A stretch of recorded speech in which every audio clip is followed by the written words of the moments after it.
는 신약 410페이지에 있습니다.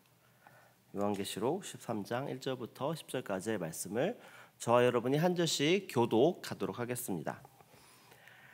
내가 보니 바다에서 한 짐승이 나오는데 뿔이 열이요 머리가 일곱이라.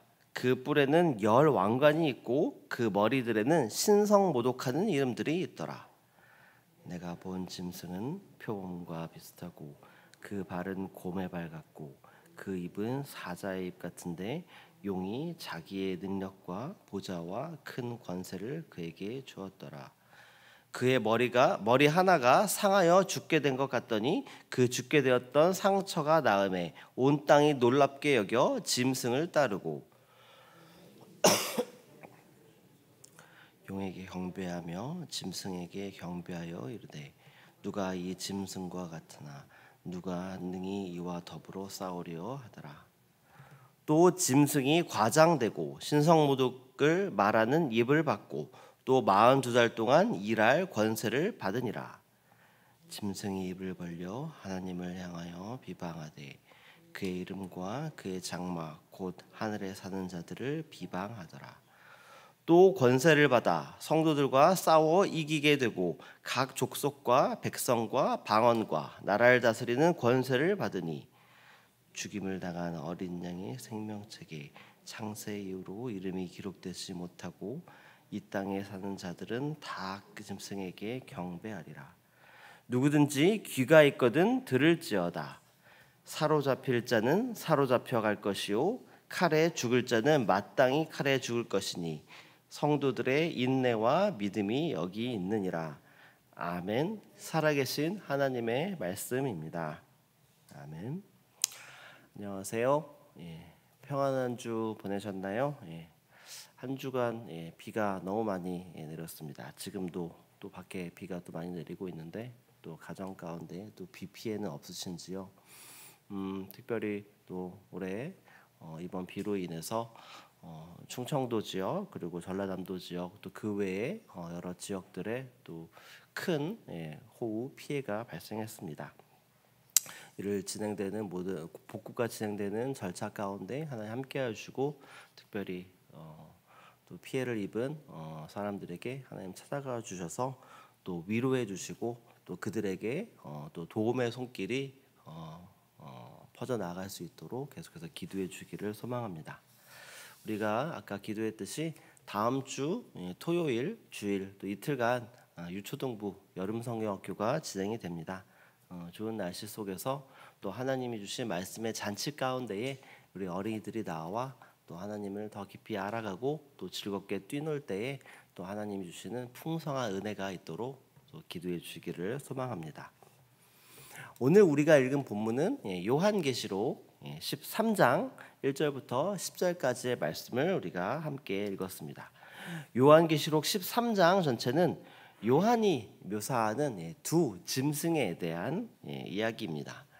오늘 본문인 1절부터 10절까지는 바다에서 올라온 짐승에 대한 이야기를 말하고 있고요. 또 오늘 본문에 이어져서 나오는 11절부터 18절까지는 땅에서 올라온 짐승에 대한 이야기를 보여주고 있습니다. 먼저 오늘 본문의 시작인 1절과 2절 말씀을 우리 함께 읽어보도록 하겠습니다. 내가 보니 바다에서 한 짐승이 나오는데 뿔이 열이요 머리가 일곱이라. 그 뿔에는 열 왕관이 있고 그 머리들에는 신성모독하는 이름들이 있더라. 내가 본 짐승은 표범과 비슷하고 그 발은 곰의 발 같고 그의 입은 사자의 입 같은데 용이 자기의 능력과 보좌와 큰 권세를 그에게 주었더라. 아멘. 바다에서 한 짐승이 나오고 있습니다. 그리고 이 짐승은 뿔이 열이고 머리가 일곱이며 뿔에는 열 왕관을 쓰고 있으며 그 머리들에는 신성모독하는 이름이 써있다. 이름이 있다라고 나와 있습니다. 그리고 이 짐승의 모습은 표범과 같고 곰의 발을 갖고 있으며 또 사자의 입을 가지고 있습니다. 그리고 용, 즉 사탄이 그에게 자기의 능력과 보좌와 큰 권세를 주었다. 이렇게 말하고 있습니다. 오늘 본문에 등장하는 이 짐승은 원래 역사 속에서 사탄이 사용해온 하나님을 대적하는 세상 권세, 세상의 권세 전체를 상징하는 것입니다. 그리고 이 짐승이 바다로부터 올라왔다라는 사실은 그 짐승이 혼돈과 혼란, 곧 사탄의 영역에서 나왔고 사탄에 의해서 능력과 권세를 가지게 되었습니다. 그렇기 때문에 오늘 본문에 등장하는 이 짐승을 사탄이라는 존재라고 봐도 무방할 것 같습니다. 사실 여기서 말하는 바다에서 나오는 짐승에 대한 이 환상은 다니엘서 7장에 나온 다니엘에게 임한 환상에 나온 그 짐승과 많이 유사한 것을 볼 수 있습니다. 우리 함께 다니엘서 7장 7절 말씀도 함께 읽어보겠습니다. 내가 밤 환상 가운데에 그 다음에 본 넷째 짐승은 무섭고 놀라우며 또 매우 강하며 또 새로 된 큰 이가 있어서 먹고 부러뜨리고 그 나머지를 발로 밟았으며 이 짐승은 전의 모든 짐승과 다르고 또 10뿔이 있더라. 아멘.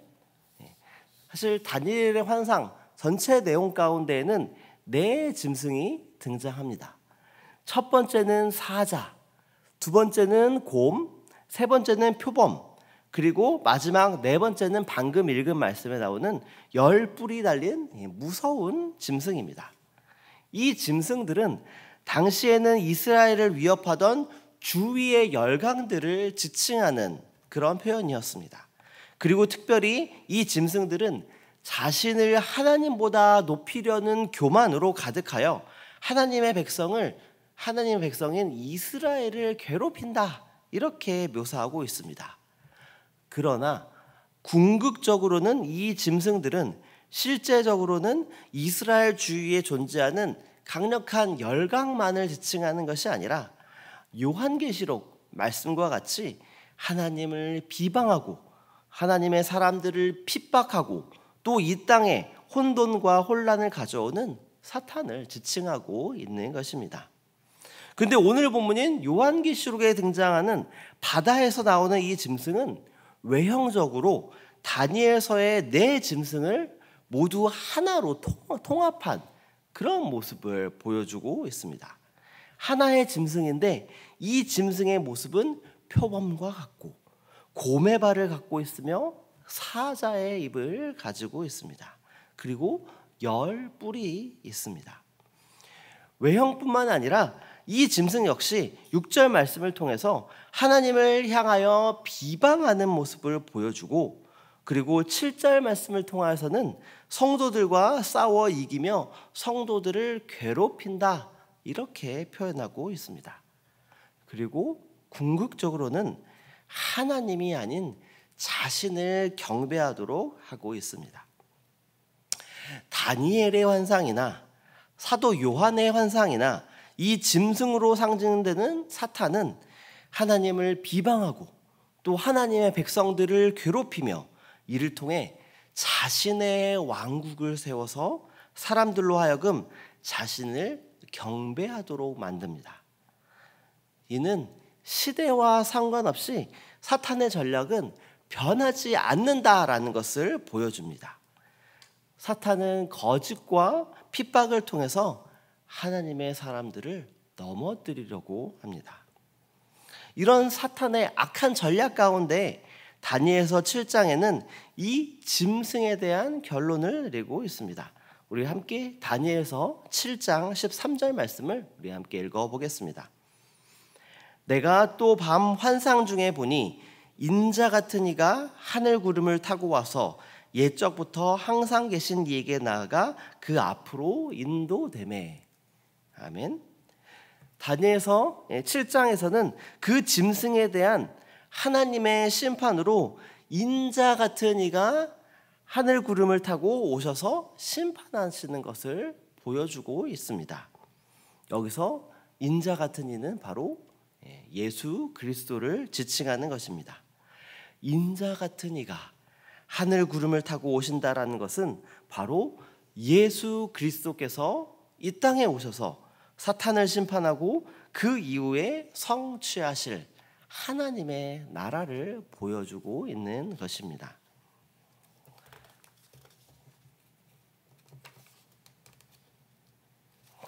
예수님은 단순히 위대한 선지자 혹은 위대한 인간이 아닙니다. 하늘의 권세를 가지셨지만 성육신하여 이 땅에 낮아져서 인간으로 오신 것입니다. 그로 인해서 예수님께서 가지신 하늘의 권세로 세상에 있는 모든 악한 권세와 또 공중 권세 잡고 있는 사탄의 모든 것을 무너뜨리며 직접적으로 심판하시는 분이 바로 예수님이십니다. 다니엘서 7장 말씀의 결론은 이스라엘 백성을 핍박하고 박해한다. 이 말씀은 궁극적으로 그리고 예수님은 이 땅에 그 박해하고 있는 그 모든 것들을 심판하시고 이 땅에 오셔서 백성들이 당하고 있는 모든 어려움과 아픔들을 회복시키시며 직접적으로 이 모든 것들을 선하게 바꾸실 것을 말하고 있는 것입니다.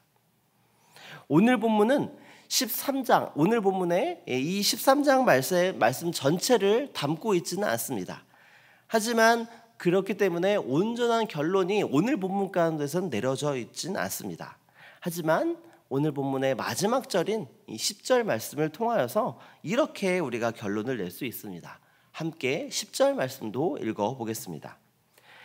사로잡힐 자는 사로잡혀 갈 것이요 칼에 죽을 자는 마땅히 칼에 죽을 것이니 성도들의 인내와 믿음이 여기 있느니라. 아멘. 이런 사탄의 박해를 통해서 사로잡혀가는 사람과 칼에 의해 해를 입을 사람은 분명히 존재한다라고 말하고 있습니다. 그러나 10절 말씀은 성도들의 인내와 믿음이 있을 때에는 이 사탄을 이겨낼 수 있다라고 말하고 있는 것입니다. 요한계시록 말씀 전체는 하나님께서 사도 요한을 통하여 우리에게 마지막의 때를 보여주시는 것입니다. 이 마지막 때에 성도들이 가장 필요한 것이 무엇인지에 대해서 오늘 본문인 요한계시록 13장 10절 말씀은 말하고 있는 것입니다. 그것은 바로 성도들의 인내와 믿음입니다. 이것은 요한계시록 당시 그 시대뿐만 아니라 지금 이 시대를 살아가는 우리에게도 주시는 하나님의 말씀입니다. 지금 우리가 살아가는 이 시대 역시 다니엘과 초대교회에 행했던 그 사탄이 보여줬던 그 핍박과 박해와 거짓과 유혹이 우리에게도 여전히 있습니다. 우리를 흔들고 또 우리를 유혹하는 이런 것들이 있을 때에 끝까지 참고 인내하는 그 믿음을 가지고 나아가는 저와 여러분 되시기를 소망합니다. 때로는 말씀대로 하나님의 뜻에 순종하며 살아가는 우리에게 불이익이 따를 수도 있습니다. 그러나 그 불이익 가운데에 또 우리에게 보여주는 세상의 조롱과 차별, 박해 그런 것들 가운데에도 우리들은 우리에게 주어진 그 현실을 피하지 않고 하나님의 뜻을 끝까지 지켜내는 그 인내가 필요할 것입니다. 우리를 유혹하고 핍박하는 모든 상황 가운데에서 끝까지 참고 이겨내는 그 인내를 가지고 나아가는 저와 여러분 되시기를 소망합니다. 그리고 오늘 말씀 속에서 사탄은 사탄의 유혹을 이기지 못한 세상 권세와 사람들의 경배를 받으며 승자가 되는 것처럼 보여주기도 합니다. 그러나 그렇게 보이는 것이 전부가 아닙니다. 결코 사탄은 승자가 될 수 없습니다. 때로는 지금 당장에는 사탄이 승리한 것처럼 보일 수도 있습니다. 그러나 결국 사탄은 패배할 수밖에 없습니다. 바로 10절에서 말하는 믿음이란 지금 우리 눈에는 보이지 않아도 지금 당장은 절망적으로 보여 사탄이 승리한 것처럼 보인다 할지라도 결국에는 하나님께서 승리하시고 그 승리를 우리에게도 주신다라는 것을 확신하며 살아가는 것입니다. 다니엘서와 요한계시록의 결말은 분명합니다. 하나님께서 이 땅에 오신 어린 양을 통해서 승리하시고 그 승리를 우리에게도 주신다라는 것입니다. 지금의 우리 눈앞에 너무나도 또 사납고 무서운 짐승이 보일지라도, 사탄의 유혹과 박해가 너무나도 커 보일지라도 인내와 믿음을 가지고 굳건히 나아갈 때에 하나님께서는 우리에게 하나님의 놀라운 뜻과 계획을 보여주실 것이고 우리에게 승리를 보여주실 것이라는 것입니다. 지금 우리가 살아가는 이 상황이 녹록하진 않더라도 여러 어려움과 핍박과 환난이 우리 가운데에 찾아온다 할지라도 그 상황 가운데에 선하게 역사하시며 승리하시는 하나님을 의지하며 인내로 그리고 또 믿음으로 살아가는 저와 여러분 되시기를 소망합니다. 이 시간